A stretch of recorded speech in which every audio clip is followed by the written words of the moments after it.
Now, the reason I especially wanted to show you all of these debugging things right now is because we are about to move off of Remix.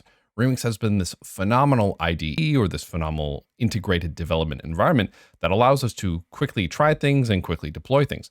But we're actually going to move off of Remix to a more professional setup, and we're going to be using a modern set of tools that most of the rest of the development community also works with. And I'm going to tell you this right now. Often installing these new tools and often just getting your local development environment set up, not using Remix or not using what's called a cloud IDE, can often be the actually most difficult step in this whole process. So I want you to be absolutely vigilant in using all of the resources that I just showed you, using the chat, using ChatGPT, using Piranha, using Stack Exchange ETH, using web3education.dev once we get this up and live. Be sure to use these tools and don't let installing these slow you down, because in my mind, installing these can be the hardest part of this whole course. And it's okay. Things might not work the first time, and that's okay. Just be sure to ask questions and be very specific with the errors that you're seeing. And installing these things, that's what we're going to learn how to do right now. So Remix is a phenomenal tool, but now we're going to move over to this more professional setup called Foundry.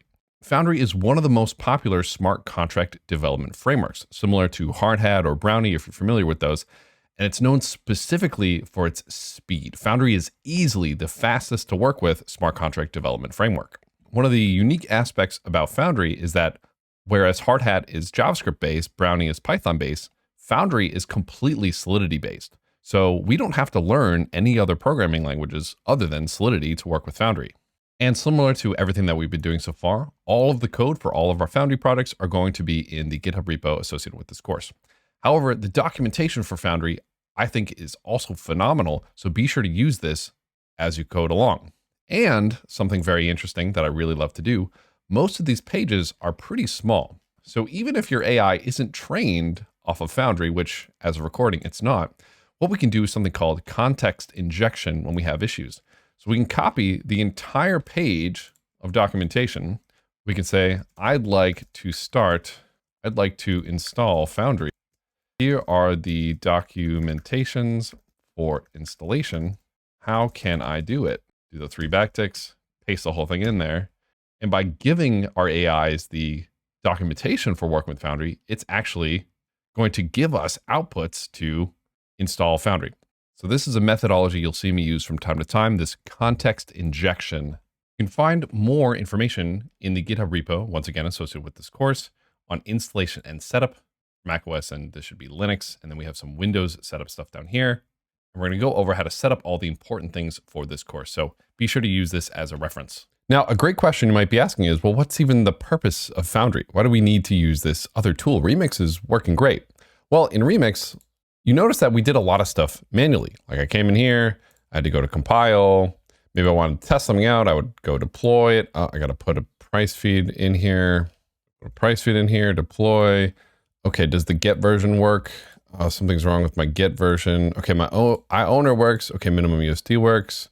Oh crap, I got to go make some little change here. Maybe I want get version to actually return, 7+2 or 7+1. Now I got to go, delete this. I got to go redeploy. I got to go click this. I got to go down. I got to click ever. And then if I have 100 things that I change, testing all of this is going to take a really long time. And anytime you do something, anytime us as human beings changes our code in some way, there's a chance that we break something. And remember, these smart contracts are immutable. So if we break something, if we mess something up, that's really bad because that mess up will be permanent on the blockchain. So we want a framework that helps us deploy our smart contracts, test our smart contracts, and interact with them in a much more programmatic way rather than we having to manually click around, right? If I changed 10 functions and I wanted to test they all work, I would have to go click 10 buttons. That's ridiculous. In Foundry, we can do all of that in one command or one button. So that's why we're going to be using Foundry here. And I'm so excited for you to be using this Foundry tool because, like I said, it's the fastest smart contract development framework out there right now. But additionally, it's also the framework of choice for smart contract security engineers and auditors.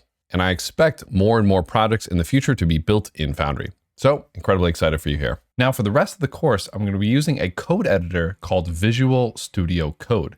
This is one of the most powerful code editors on the planet. And if you've already got it set up, feel free to go ahead and skip this part. You'll often hear people refer to this as VS Code or Visual Studio Code or just Visual Studio. However, it's important to note that Visual Studio Code, this is different than Visual Studio, which you might see look like this. So Visual Studio Code is what you want, not Visual Studio. Visual Studio is a different application. Make sure you're on Visual Studio Code. Now, if you choose so and you're a total hardo, you can absolutely work just with your terminal or just with PowerShell or just with whatever coding environment that you want, like Atom or Sublime. However, for us, we're going to be working with Visual Studio Code.